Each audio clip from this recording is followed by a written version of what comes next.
Afternoon, everyone. Welcome to our Sine Institute Fellow Seminar. My name is Ahmet Aytekin. I'm a Sine Institute Student Associate. We are so glad to have you here today. Unfortunately, this is our last seminar, but thank you so much for everything you have done so far. The Sine Institute is where leaders from the public, private, academic, and nonprofit sectors come together to tackle today's most pressing challenges. It is where American University comes to convene, communicate, and collaborate. Today, we are honored to welcome our fellow, the Honorable Sylvia Burwell, along with our moderator, Amy Dacey. Sylvia Burwell has led at the highest levels of government, philanthropy, and academia. As the 15th and first female president of American University, she led initiatives that expanded research funding, achieved carbon neutrality, and strengthened AU's global impact. Previously, she served as Secretary of Health and Human Services and Director of the Office of Management and Budget under President Obama, overseeing agencies such as NIH, FDA, and Medicare Medicaid. She also held leadership roles at Bill and Melinda Gates Foundation and the Walmart Foundation. Amy Dacey is the Executive Director of the Sine Institute. Amy brings a wealth of experience in political strategy and public affairs, having previously served as CEO of the Democratic National Committee, Vice President at SEIU, and in key leadership roles across advocacy and policy organizations. Today's conversation will focus on career pathways in public service, philanthropy, and leadership, offering insights into navigating impactful roles across sectors. Please join me in welcoming Sylvia Burwell and our moderator, Amy Dacey. Thank you. Thank you so much. What an incredible job your student associates have done this semester. So let's give them a real round of applause. They've really led us with this, and I think they're genuinely sad this is our last session. But good news, Sylvia Burwell doesn't go away from Sine. We're doing a lot more work together, so you'll be seeing a lot from us. Sylvia, thank you so much. I think one of the greatest parts about this session for me is people know you as the former president of the university. They know you about those public profiles, but there's so many other parts of your resume. And what we were telling our students there's so many facets that they can learn from, because you've really had an incredible experience crossing over so many of these sectors, which is, often rare.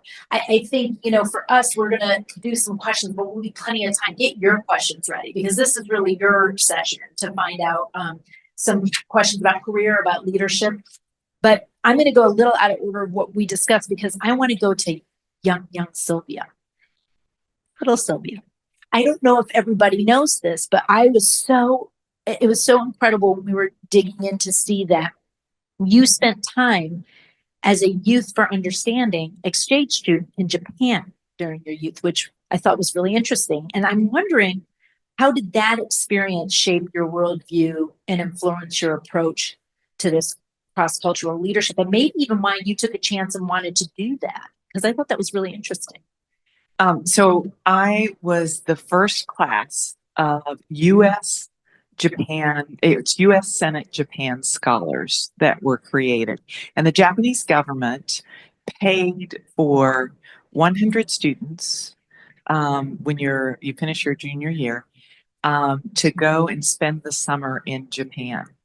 And the idea was that what their objective was, they wanted to get people from all over the United States to be exposed to Japan and to be able to, they thought they were picking people who would end up in government. And so with me, they definitely kind of hit it right in terms of this. And this program, it's kind of an incredible thing.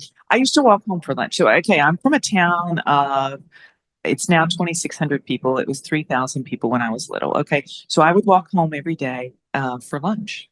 And I was in the same building for 13 years. From Head Start to being a senior in high school, I was in the same building. So I'm from small town America. So I come back from lunch, I'm going to my locker, getting my books, and the guidance counselor comes out and he says, Sylvia, there's this thing that's new and you could go to Japan. Do you want to do it? Do you want to try? He's like, we think you should try. And so like, I'm like, okay, let's try. And like my parents agree. Now, just think about this. I'm from a town of 3,000 people, and my parents agree that I can like apply for this thing and go to Japan. My mother puts me on a plane. She drives me to Roanoke, Virginia, the Star City, and literally, I'm the only person. This isn't a private plane. This is a commercial flight. Like, this is back in the days, there weren't that many. She drives me there. She puts me on a plane in Roanoke, Virginia, and says goodbye. And I'm going to Japan. And like, you can't call. It's too expensive. Like, I can't No, call. you're not texting your parents all the time saying, "Oh, this happened today." Oh, there's nothing. There is nothing, nothing. So a huge and seminal experience. I was fortunate I was able to study abroad 3 times. I studied abroad then. I studied abroad my freshman summer after college. I studied at the Institute of Balkan Studies in Thessaloniki, Greece. I use the term study loosely, loosely when I describe my summer in Greece. I'm just being honest here. And then the third time I studied at Oxford, but this time was seminal. And like, okay, so I had really never met anyone from Japan in Hinton, West Virginia. So the way the program worked was Youth for Understanding. They did programs, exchange student programs. So you got lots of information, and I read it all, as I was going. They had us come here to the US, and we had a 3-day session so that they were sure that we knew about US government and could explain how the US government worked. And we were trained on what US policies at that time, President Reagan. So, his policies, what's happening. Then we go to Stanford for 2 days to learn basic habits. Never put your chopsticks in your rice. That's a sign of death. How to take your shoes off appropriately. How to, be culturally appropriate. And so, in terms of not offending the family that you're going to live with. So the biggest things that I learned, so it was an incredible experience. I was as homesick. I can't even tell you, like, how homesick. I wrote a letter home to my best friend Carrie every day. She still has them. And She still has them. Oh, she has to burn them. If either of us dies, she has to like just get. I was wondering, how do we get a hold of Terry? Yeah. But I was very, very homesick. But I learned one of the most incredible things I learned was actually came from those materials that they sent me. And it has impacted. It impacted my work at Gates. It's impacted my work on international issues and everything. The experience itself was excellent. And I learned so much about a different place, a different culture, a different approach to all kinds of things.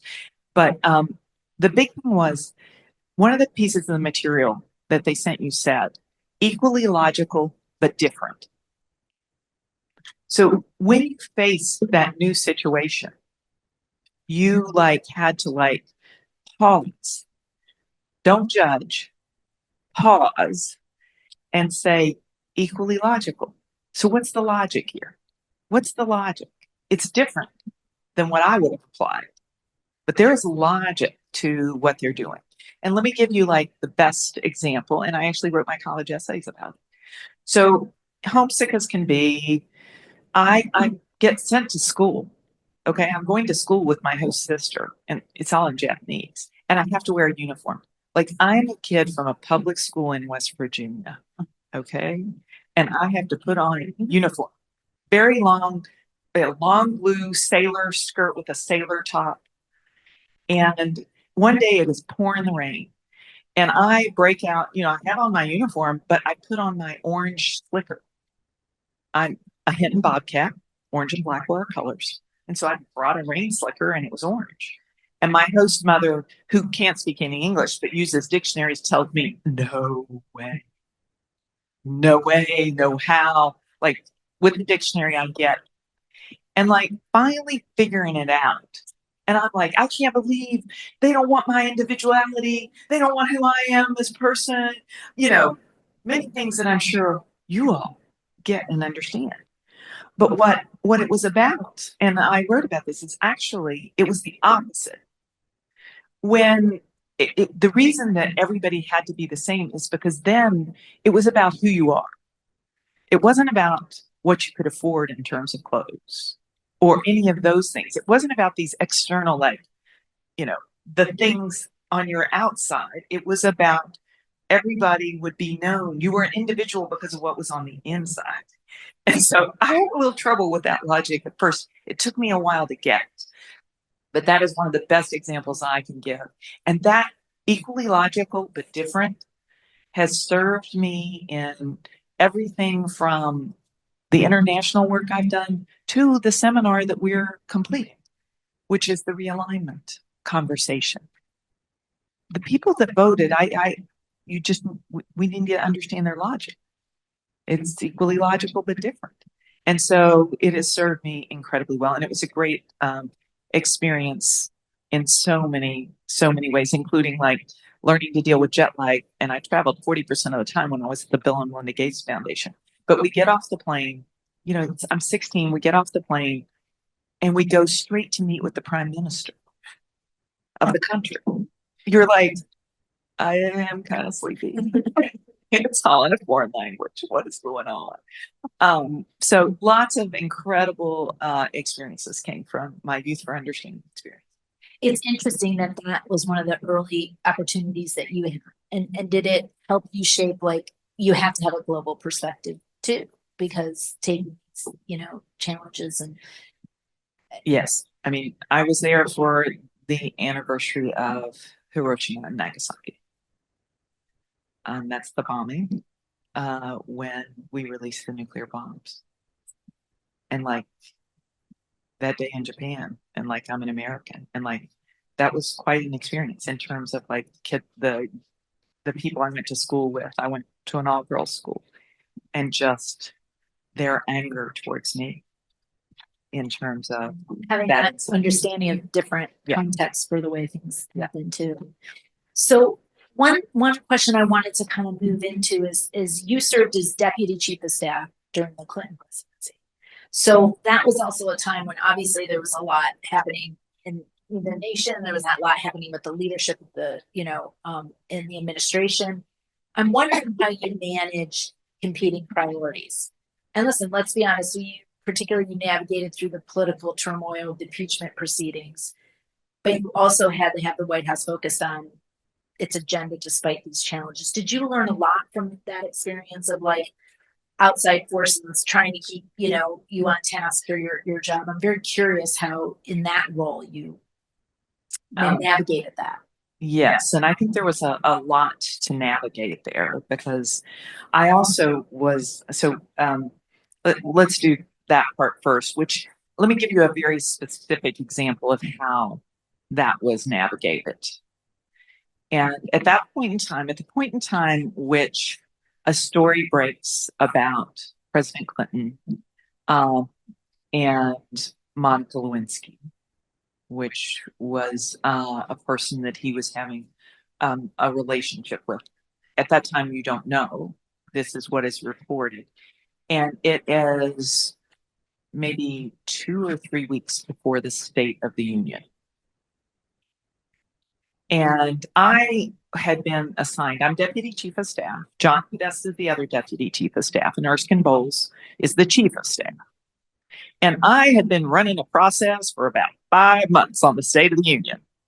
I mean, I had books. The National Security Advisor had produced what they thought their priorities were. The Domestic Policy Advisor had produced their priorities. The Economic had produced their priorities, because this was our second term agenda. And we were going to like have substance and clear things we were achieving. And like this whole product, it was called the pillars. If you said the word pillars to certain people that served with me that had post-traumatic stress, but it was all process, and we were gonna, and so then this happens, and Erskine was great. Bowles, the chief of staff, you don't know what's happening. I mean, I actually remember the night I was staffing the president. You usually have one of the deputies with the president at most events. I was actually staffing an event, and it was at the Corcoran Art Gallery, which exists no more. It was across the street, and I came back, and Erskine and John were there, and they're like, "You got to come in." I'm like, "Huh?" And like, I remember like the whole thing. But Erskine, it's very clear. He's like, "Sylvia, you are keeping us on task. John, you are dealing with the problem. And so it was divided and it was clear. And so, like, I knew my job was to have one of the best State of the Unions we'd ever had. As a matter of fact, ran the State of the Union to the point where I don't know if you've ever noticed when you watch the State of the Union, you can hear people turning the pages. And I don't think they give it out anymore. Used to give it out. So you could hear them turning the pages. I made it, instead of on 8.5 by 11 paper, I extended it to legal size paper so you would have fewer churns and less noise in the thing. That was the level of detail. Detail oriented. Okay, that was the level of detail. We were going to have the policy, you know, how we rolled out the people in the first lady's box. There was an entire strategy over 4 days of rolling out the people that would be in the first lady's box. Like, I was like, okay, you tell me to focus. We're going to focus and we're going to deliver. And so it was very much about having to compartmentalize and be very clear what your goals and your objectives were substantively. And that's a lesson in many crises. In many crises, it's just like get to the clarity of what the goals and objectives. The second part of all of this that was a huge and big learning process is at the age of 27, I was called before the grand jury.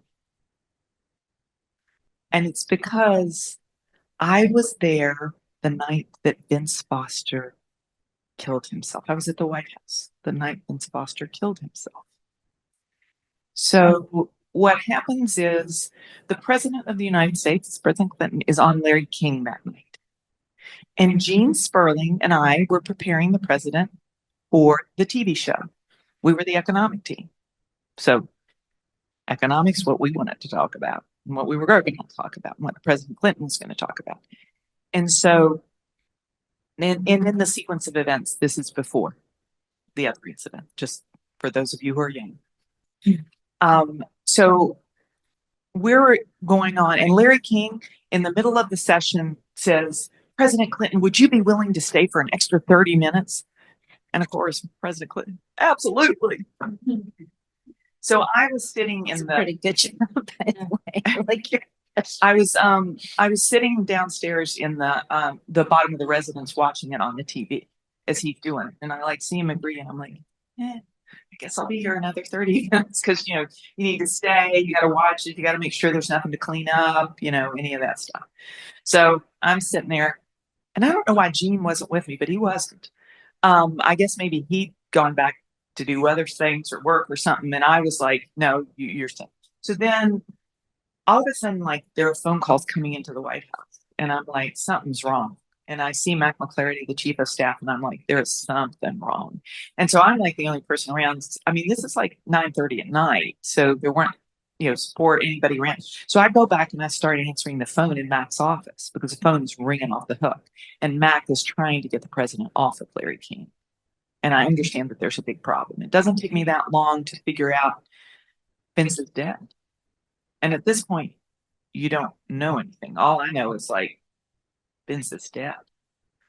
And all these calls are coming in. I'm trying to like keep it organized for the chief of staff and the chief of staff to the chief of staff. And so I'm like just trying to be in the front, you know, let's keep everything, get the right people to the right people.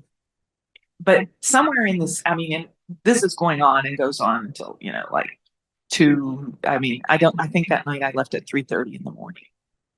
And at some point I realized, gosh, maybe Vince wasn't killed. Maybe it wasn't a heart attack. You know, could it have been suicide? And so I was friends with all the cleaners because I was there every night. And friends with the Secret Service that collect the burn bags. Does anybody know what the burn bag is? So the burn bag is a bag where you put your classified materials in your office in the West Wing, and every night the Secret Service comes and dumps the burn bags because these are materials to be burned because they're confidential classified materials, and they empty them all into one bag and they take it away and burn it. And so I decide, like, you know, I wasn't a lawyer, but I like knew enough, like, need to preserve. So I go to the cleaning ladies, and I actually get Vince Foster's trash. and I tie it up. My anal retentive self, I make a list of everything that's in it, tie it up, put the list on it, and lock it in what was then, I guess, Mark Garrett's office, or can't remember. It was the deputy chief of staff at that point. Maybe it was Harold's office, Icky's, but lock it in their office. And then I get the Secret Service to get me the burn bag. It had everybody's stuff in it, but I preserved the burn bag and I preserved that. And I tell Bernie Nussbaum, the general counsel, I'm like, lock Vince's office. You should just lock it. Like, lock it up. So the next morning, when I get back at 6:30 in the morning, I start typing, and I type 3 lines before, I'm like dealing with economic statistics that are coming out and we got to get a phone call going and blah, blah. And I type like 3 sentences about what I did the night before because I thought it was important to like record it. Those 3 sentences, I don't even want to tell you the legal bills that were personal because I get called to testify before the United States Senate on this matter 2 times. And I get called before the grand jury. So this experience when you're 27 years old teaches you a lot. I had to prepare for testimony before the grand jury. And in case anybody there's no reason you'd know the grand jury. I didn't know how it worked. You can't have your lawyer. So the way the grand jury works is there are jurors, a group of jurors hearing the testimony. And then there's a person, basically the prosecution, asking you questions, but your lawyer isn't there. Now, you could say, hold it, I need to go consult with my lawyer. But you can imagine, I need to go consult because I don't know how to tell the truth. You don't stop the proceedings in terms of that. And you're sitting there, and these people have a relationship. They've been doing this for 2-3 months. So the prosecutor has a relationship with the jurors. They've been together for a long, long time at this point.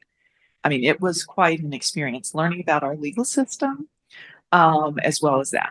And I mean, as recently, I was actually at an event and Justice Kavanaugh was there. And someone said, do you want me to introduce you, take you over and introduce you if he comes in? He hadn't come in yet. And I said, I just have to think about it because I'm pretty sure that he did my grand jury. I can't remember, this is not something one wants to remember in terms of that. So the whole experience, I learned a tremendous amount. And you learn a lot about crisis, and you learn a lot about how to be calm, and you learn a lot about how to be focused.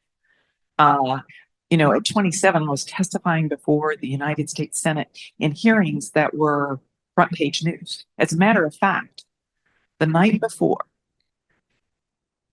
my first testimony in the Senate, I get a call from a reporter from the Washington Times. And the reporter's like, I'm calling you because I don't really think this is right. But a senator has leaked that you destroyed documents. And can you help me? He said, I don't really want to publish this, and I said, I can't, I'm testifying before the Senate. I can't talk to you on the record about a testimony that I'm doing tomorrow. And so the next day, the Washington Times had a banner headline, Clinton aide destroys Foster documents. And then the correction, the Washington Times corrected it. It was on page 4, this big, the next day, the day after. So learned a lot, lots of experiences, and lots of, I would say, tempering occurred during that time.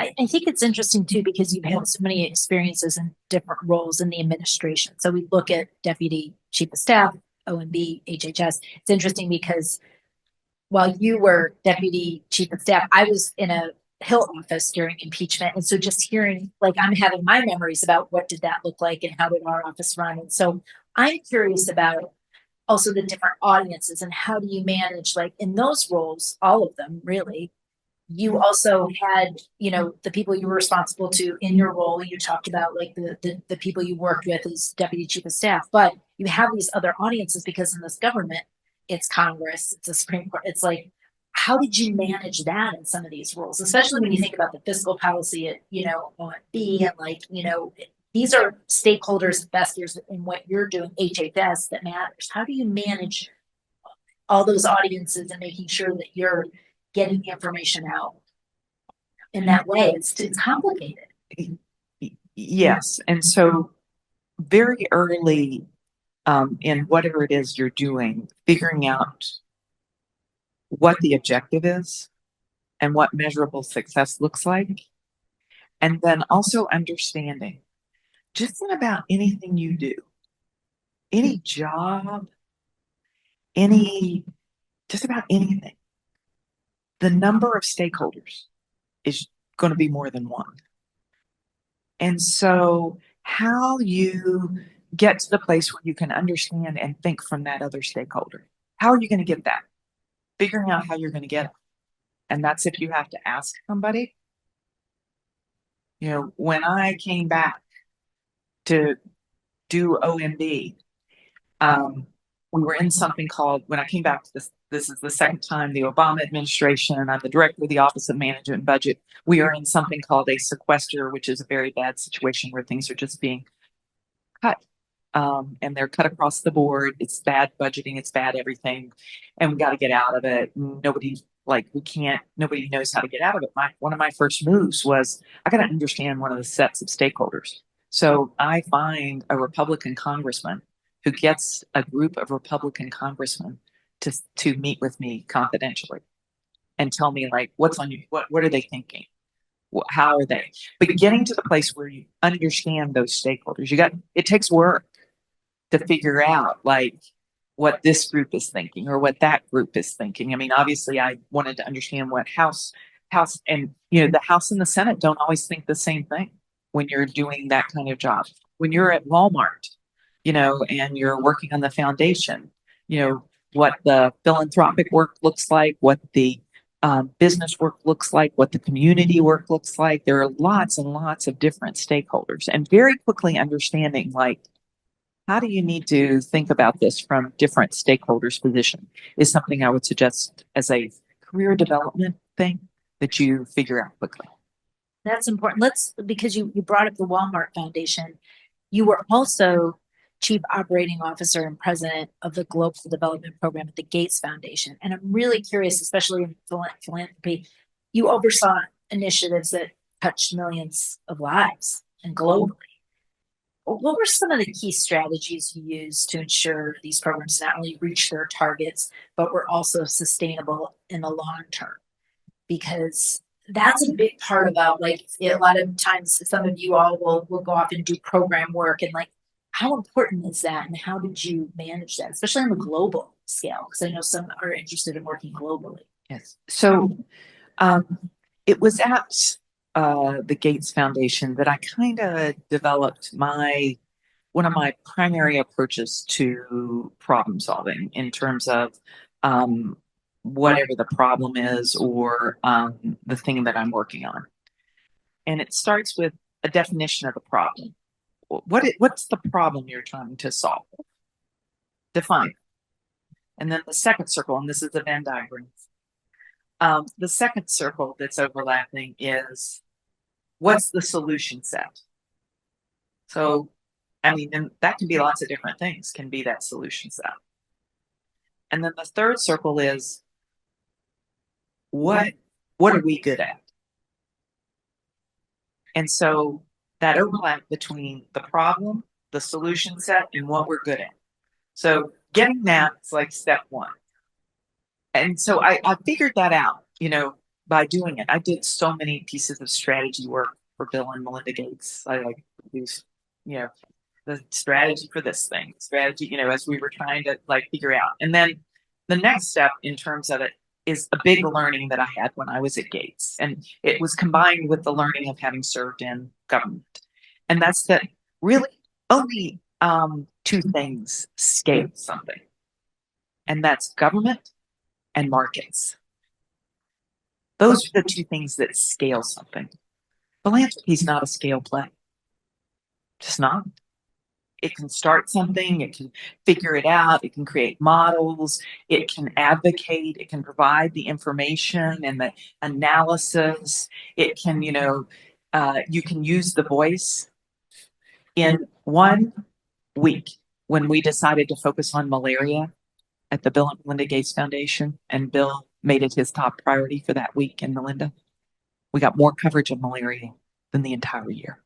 So, I mean, there are all kinds of things philanthropy can do, but scaling and sustaining are not that. So how do you get to the sustaining part? When you think about like what it is you're working on, increasing agricultural productivity for smallholder farmers. That was our core objective in the agriculture department. You have to think about, what is my theory of change and what is my theory of action?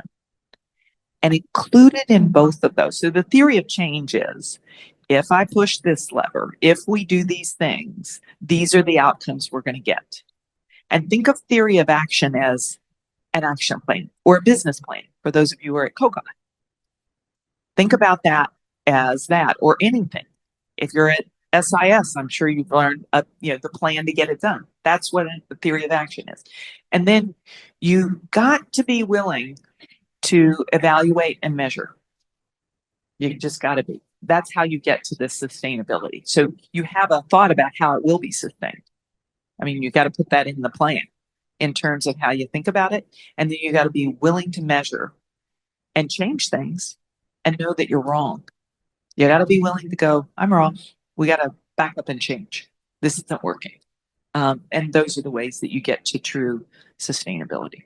Well, it's interesting if we can expand on that. Like, how do you approach tough decisions? Because sometimes that can be crippling to somebody. Like, they don't know how to keep going, but like, you have literally had some of the toughest decisions put in front of you. What's your process? Is it different for different things? And, I'm always curious, like, especially when I think about my career and stuff, is it better, they always say it's, is it perfect better than good, or, what's the best way to keep that moving momentum and that pivot? Is there an example when you had to pivot? That's a hard decision to make too. Mm-hmm. When you've gotten it wrong. Yeah. So in terms of the tough decisions and how to get there, this gets to like build good teams, build great teams, because step one is good substantive analysis. It is knowing the facts as best you can, because sometimes you can't know them all. It is knowing the facts as well as you can. And so a great team that can help you with that really, really strong substantive analysis and the clarity of what you're going. And that clarity about where you're going is quite important. So for example, at one point I was deputy director of OMB. We are in the middle of Bosnia and Kosovo. These are some wars that we participated in. And the decision, because like you got to move quickly, is, are we going to open a new line of JDAMs, which is a type of munition? Are we going to do night vision goggles for our troops? There's a new generation. The technology is new. Or are we going to do early Head Start? That's the decision update. Yeah, you got to you're putting the budget together and you got to do it. You got to figure it out. And I've always said that, I've been on boards, I've worked at Walmart, the Bill and Melinda Gates Foundation has since private sector. And, everyone's like, it's all so, everyone says do it like the private sector. Well, one thing that's a little different in the private sector, the measures of success are actually a little clearer. Because you can see in this problem, even if you have the best knowledge, early Head Start can reduce, you have statistics and stuff, but how do you compare early Head Start to opening the JDAM lines, which we don't know if we're going to use, and the troops that it will save, and the lives that it will save, and the peace that it could bring? how do you compare that to a 3-year-old starting to get some of the things that they need? And so part of making these kinds of decisions is you get as much as you can. You cannot be afraid of the perfect being the enemy of the good. And you can't be afraid of, you got to know that you can't not make a decision because you might be wrong. You just can't, because you're not going to move anything forward. So it is like jumping. It is like, I hearken it to, I liken it to, actually, if any of you have ever done the trapeze, that moment when you got to jump for the bar, when you just have to jump for the bar. And like, there's just you don't know if the timing's exactly right. The bar's swinging, they're swinging the bar to you, and you just got to go, jump and hit the bar. And it's like that. And you really have to do it in terms of the decision making. And the last part I'll say is you got to be ready to reorient if you're wrong. Okay, I have to ask, have you been on a trapeze? Yes. So this is firsthand experience that you're talking about. Yes. Oh, yeah. Okay. Oh, yeah. So it was I know when it was. It was, in this second term election year for Clinton. And I thought, well, we may not get reelected, so I need career options. So I went on vacation, and as part of one of the vacations, I went to a Club Med, and you could do circus training. So I thought, I work in a circus in Washington, D.C. Maybe I have to do some real training, and this could be another option. So yes, I did fly on the trapeze. I like that. It definitely sets up, always have a plan B, right? Exactly. So, yeah. I did have a plan B, and it was one circus to another. Who would have thought? It's interesting. You mentioned a lot of names, especially in the time at the White House, but I'm curious if they served as mentors to you. What's your definition of mentorship, and how have you utilized that? And then maybe even for, this time, how do you become a mentor? It's such a big, part of everything we talk about career-wise. So, right. So, my approach to mentoring is maybe not what a traditional approach to mentoring. This is the receipt of mentorship. Okay. I'm going to come to the other side, which I think is very important. And I consider it something very important for me to do. So I have always taken an indexed approach. And what do I mean by an indexed approach?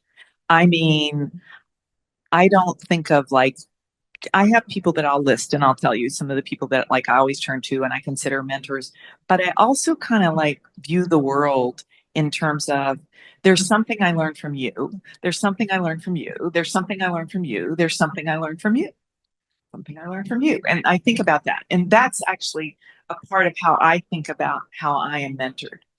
And that includes everybody from my grandmother to Madeleine Albright or to Bob Rubin to, there are people who have been constants, Patty Stonecipher, who was the CEO who hired me at the Bill and Melinda Gates Foundation. Madeleine Albright, until she died, I never made a career, and I've had many career changes, as you can hear from this conversation. I never made a career change without talking to Madeleine and getting her advice. The last one, it was quite difficult because it was I was going to call her and I was going to take this job here at AU. And there was, yeah.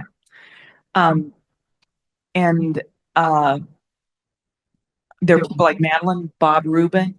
They're constant, that I kind of keep going back to. I stay in touch with. I do, and so many people who have been so generous.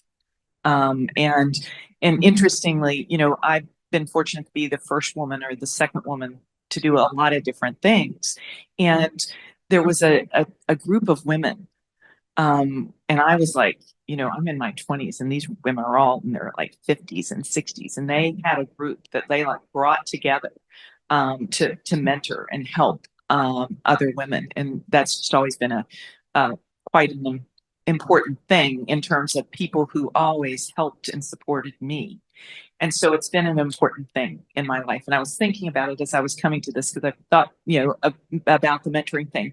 And actually this week, We're on Thursday, and I have spoken to 4 people that previously worked with me and for me. Actually, 3 of them worked with me and for me at different points and have questions or working on things. One is taking a new job and she wants to set her agenda and wanted to talk through, how do I work on setting the agenda for this organization? How do I do that? And one of the 4th one, actually, I didn't know her, but one of my best friends from college, she mentors so many people and she's so good. And she asked, will you talk to this person who's a friend of mine? And this woman is like black belt in terms of mentoring. And so I said, of course. And so I think it's extremely important. And the way I think about it is it actually kind of gets divided into 2 categories, my mentoring. And there's the mentoring that you do when you're in a leadership role. And that's really important. And, whether it was here at AU, and there were people that I wanted to mentor because I knew American University could produce more university presidents, from the people that were here. That was on my mind. And so you mentor with that kind of purpose and intentionality. My, my chief of staff was the deputy at HHS this last time. You mentor because you see when you're working with someone, you want to mentor and help them achieve their fullest potential and help them, and maybe help them even see that they can do something they don't know they can, and that often happens. Then there's the category of mentoring that occurs post. And that's a lot of what, I do now in terms of, because I've worked with, this is a long period of time and I've worked with so many different people. And so now helping and supporting those people as they go and do things and try things. Well, I want to thank you because in this role, you've helped me and I think you're very generous with your time. We can all learn so much from you. I could go on and on, which is not fair. So I think we should open it up to questions because I'm sure people have a lot and can ask about any facet of the career. So please don't be shy. Comment. You want to try? All right. I wanted to ask, what's next for Sylvia? Ooh, that was a good one. So what is next for me is I'm very focused on what is now almost it's about a 3-year period. It was a 4-year period. And I am thinking about my life in that. And so the thing right now is that I think everybody knows, our kids, Matthew started high school. That's been a pleasure. Maybe you gentlemen can help me understand a 15-year-old boy. And please get rid of that phone. And Clash Royale and everything else. So there's Matthew and Helene as a junior. And so right now I'm still working. I'm here at the university and doing a number of things at the university. I'm doing not-for-profit work and some for-profit stuff. I'm doing what I would call a portfolio. I'm not running anything because at this moment in time, I need the flexibility. And my mother, who is up for Easter, she wanted to come to the class, but I said no. She's 89. And so this 4-year period, it's now 3 because it's been almost a year, is really a time to focus on family. And interestingly, you'd asked this question today. So interesting. So today, the Aspen Institute announced a new program. And the program is called Act 3. And they selected a group of fellows. And we will do 2 one-week sessions. And it's with readings and seminars. And it is about, there's a Nobel Prize winner who's a part of the group.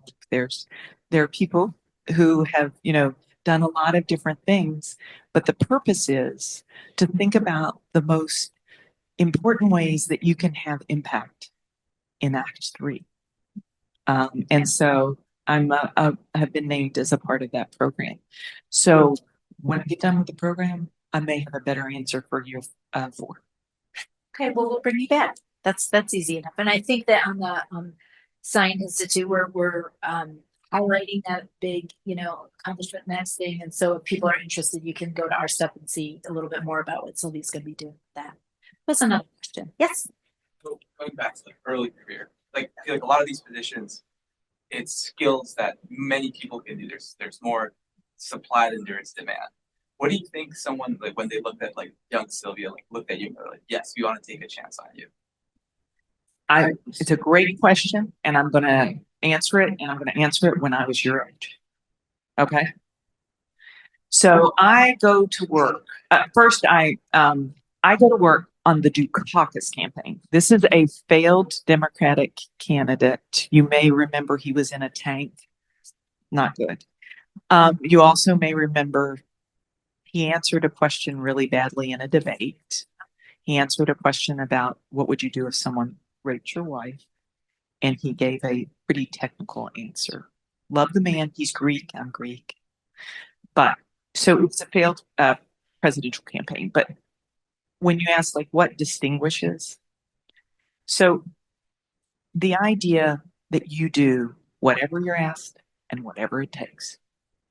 No attitude, no anything. So on the Dukakis fencing campaign, I told Susan Rice, because I was the first one to go. So we're all in England studying.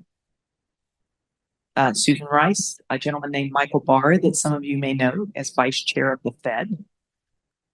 Michael, Susan were joining me. I was the first one to go back, to get back and work.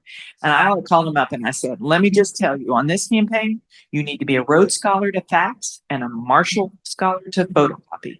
And for those of you that don't know what a fax machine is, you put paper in, you dial a number, and you push send. So the point being, the point being, like, what distinguished, I think, is like, whatever it was. If it was faxing, I would do faxing really well.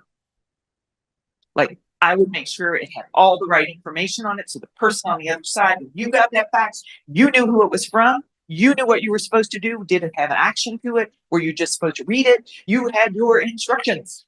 Like, think about what you're doing. Whatever it is, if it is, I went and answered the phones that night. That was not in the JD job description. But like, man, there was a need. You meet those needs and you meet them excellently with like, not with like, you meet them with like all you got. And I find, and I hire in that way too, that even if it's not like, if it is a person that is committed and trying and will like do their best with whatever it is, like, you want that over the person who might have something, else in terms of that. And so that's what I would say in terms of what distinguishes you in that early on phase. I think the opportunities come when you have that mentality and that approach. Good question. Who else? I know we chatted a little bit out there about law school and stuff. You took the LSAT with Pratt and Cambridge. What made you decide to like continue working and then going on to government instead of going to law school? So let me bring everybody up to the conversation that we all had. So I'm finishing up my time at Oxford. Okay, so I did my degree. My undergraduate degree was from Harvard. I was studied government. Then I spent not 2, but 3 years at Oxford. I get a second BA in philosophy, politics, and government. I'm finishing up that time. At this point, I've gotten a job. And I've gotten a job with McKinsey and Company to be a management consultant. But my plan was work for 2 years, make some money for graduate school, and go to law school or get my PhD. So the last thing I do when I'm at Oxford is I take the LSATs so that I'll have it done and be ready for when I was going to apply, because I know that I will be working 24/7 at McKinsey. I've already been warned about that. And so then what happens is I'm at McKinsey and I get a call. I got the fever again. I had worked on the 88 campaign. This is 1992. And like, I thought I was over it, but I got the fever. The Democratic National Convention was in New York. My parents came up. My best friend came up from West Virginia. And it's like, oh my gosh, I got it. It was all leading up to it. I'm like, maybe I want to. And people I had worked with in the 88 campaign, George Stephanopoulos, Gene Sperling, a bunch of people I knew were down there. And Gene Sperling could hire one person on his economic team. And he called me. And so I go and I work on the campaign in Little Rock, Arkansas. And then I go straight into the administration. So I never go back. I had taken a leave from McKinsey and they were gracious and told me I could do it. And I told them I'd be back and I never returned. And then what happens is, the first 2 years I'm at the National Economic Council testifying before Congress. Um, then I moved to the Treasury Department. Then I moved back and I do OMB. I mean, it just kept going. I was very fortunate. And I know that it kept going. So there was never a moment where I was like, I think I need to go to law school, or go back and get my PhD. And part of it was I never had somewhere I was going. I didn't have I want to be president of the World Bank. I didn't have anywhere I was going. I got some very, very good advice. That I will share with you. And it actually was from Tom Donilon, the guy who is the National Security Advisor. Tom, we had worked on the campaign, the Dukakis campaign together, so I'd gotten to know Tom. And I was in a dinner party in New York when I was working and consulting at McKinsey and with these friends. And this one friend's father ran construction companies in the Bahamas. And after that evening, this dinner party, he calls me up and he's like, how would you like to go run one of my construction companies in the Bahamas? And I'm like, this sounds good. The Bahamas sounds very good. Fruity drinks, responsibility. I'm very young, responsibility. And so I'm getting all excited about this.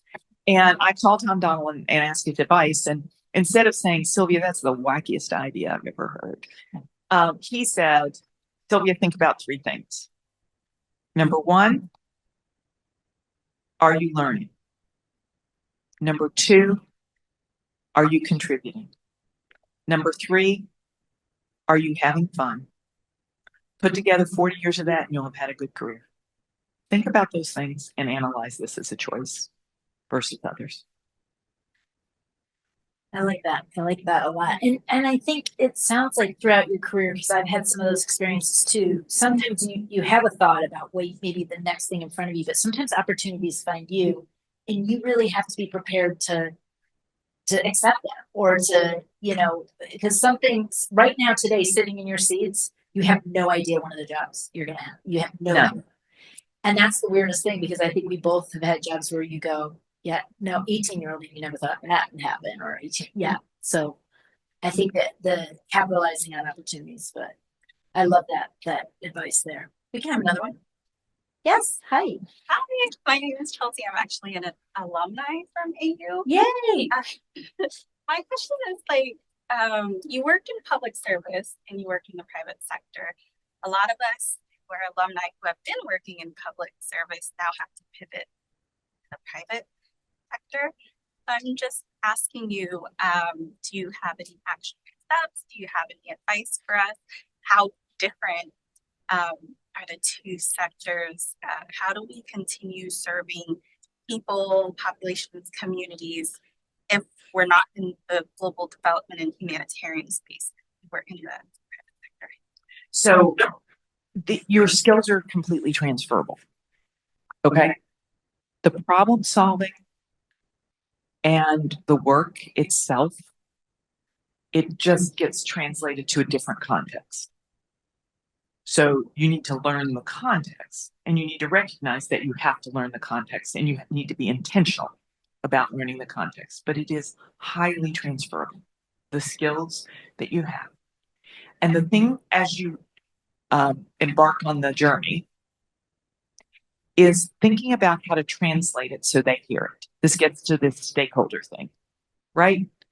The words and the way we would describe things in government may not be the way. It's the same thing. It's just you need to make sure that you think through how to describe it differently in terms of what they're seeking. And that's why it's important to understand what they're seeking. With regard to the ability to have impact on things that you have a passion about. I've been fortunate enough to do that in a private sector setting. Walmart, like, Walmart, in terms of the environmental issues, and at the time I left Walmart, they had not put another truck on the road in 12 years because, and obviously gas, you can figure out it. They changed the packaging. They changed the way they packed the trucks. They changed the way they did. There's so much in terms of, and what I said about scale, in terms of, when I was there, we invested in women on the continent of Africa. Wow, flowers aren't a problem on the continent of Africa as part of the work. I started the work at Walmart on women's economic empowerment, and that was on the business side, a little bit on the philanthropic side, but the other. And so finding those places and those institutions where you can have that impact in terms of it. Because when I said they can scale, when you've got the market working against the kinds of things that you probably have a passion for, it makes a real difference. And so thinking through those kinds of things would be what I would say, making sure you can always translate it, but no, your skills are highly translated. I think just even me sitting here and describing all the different things, it's like I've gone from private to public, it's like I don't, when people ask about the skills difference, it's not like different. You have to apply them differently. And there are some things that become different, like, incentives in higher education are different than incentives in, some of the incentives in government in terms of how that works. But for the most part, the base skills are there. So time points. What would you say was the hardest jump?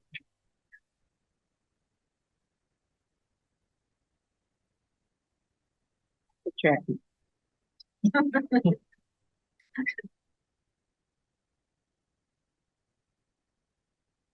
funny. I'm not sure how to answer that. I'm not sure what the answer to that is, because when I go, I think you probably get a sense. Like, I go. I'm like, I'm in higher ed now. I'm like, that's like who I am and what I am. And like, once I've made the decision, Katie barred the door. Let's go. Let's play. And like, let's get in here and get it done. And so, I'm trying to think. When you kind of go in with that, it makes the hard easier. Because the hard is for a reason.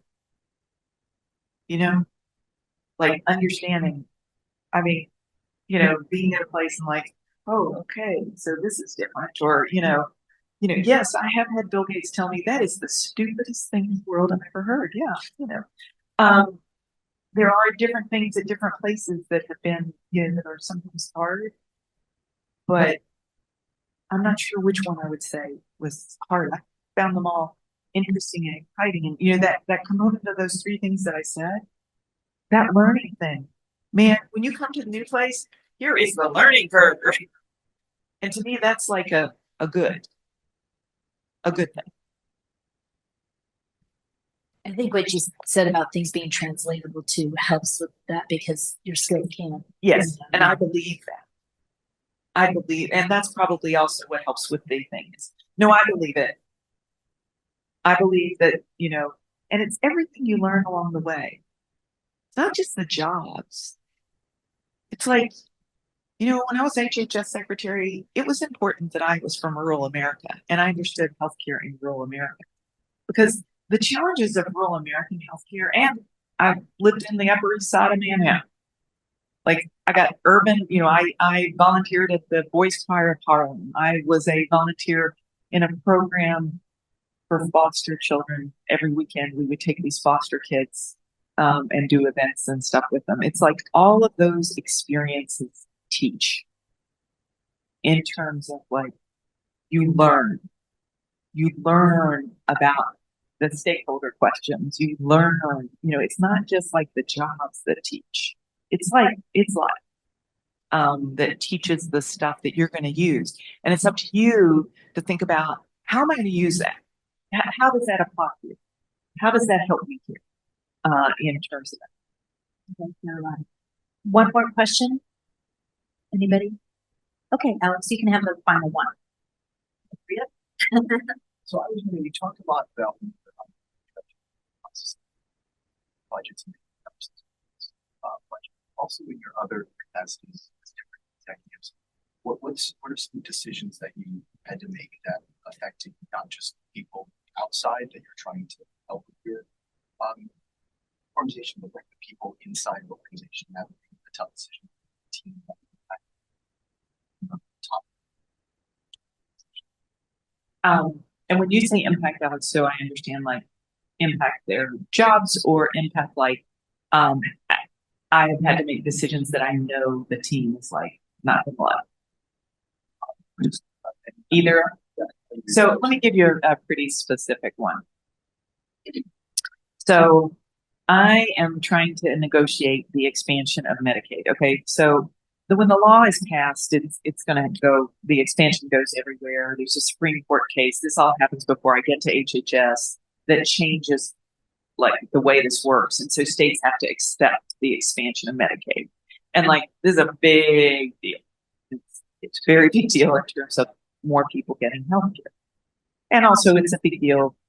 Well, it's about 60, I think it's close to 60, maybe the numbers have changed, but it was over 60% of the people that get Medicaid actually are working people, you know, in terms of this. So anyway, big deal.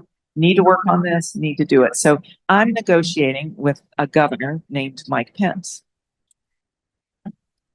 from Indiana. And so, and like these negotiations, I mean, it is me and the governors doing the negotiations on these things, because it's a huge deal. It's a huge deal for them financially. I want to recognize that, except the federal government is taking most of the bill, but Medicaid's a big expenditure in states. And so negotiating. And it's like some of the things that, you know, my team did not want in, things, in terms of us accepting certain kinds of things to get it done. And so I got to make a decision. We're going to expand Medicaid in Indiana, or am I going to go against some of the pieces of my team? And, that's tough, because I think you've heard me. Like, I love building great teams. I trust the people. Like, the idea that I'm like differing on this gives me like heartburn. But go ahead, do it. Do the deal. Handshake, do the deal. Not even 6 months after we do the deal, in the state of Indiana, there was a terrible HIV outbreak. That people were dying. It was terrible. It's like one of the larger outbreaks we've had in modern, since you all have been, I guess at this point, since you all have been alive, many of you in the room in terms of the U.S. and like how many lives were saved because Medicaid was there and expanded, and it was right, and it could have been maybe not, but it was tough, and it is tough, and you have to. One of the keys I find is owning it, looking it in the face, and saying to that person that disagrees with you, I'm moving forward with this. I know you don't agree with me, but I'm moving forward because I believe and why you're doing it. And you've got to pause and take the time to face it, to own it, to talk about it in terms of it. And that's hard. It's hard. Because also everything has to be done talking about it. Yeah, in terms of you're not putting it in writing. Because even before these days, you wouldn't put that. Well, thank you. I would invite our student associate that's going to close us out to come up, and thank you so much, Sylvia. Thank you all. I always learn from your questions. What's on your all's mind is something that teaches me too. Well, thank you so much for joining us for this much needed career conversation. Here at Sine, we always say communicate and collaborate, and that goes beyond the student. Please keep this important conversation going, whether you're graduating in a few weeks or returning for another year of study and exploration on AU's campus. Thank you to the AU Alumni Association and the AU Career Center, and for our own Amy Dacey for moderating today. If you enjoyed this event, the Sine Institute will be back in the fall. To be the first to learn about our next opportunity, consider joining our mailing list or following us on social media. You can find those links at the postcards at the table behind you. Thank you all for joining us, and let's give the Honorable Sylvia Burwell and Amy Dacey one last thank you.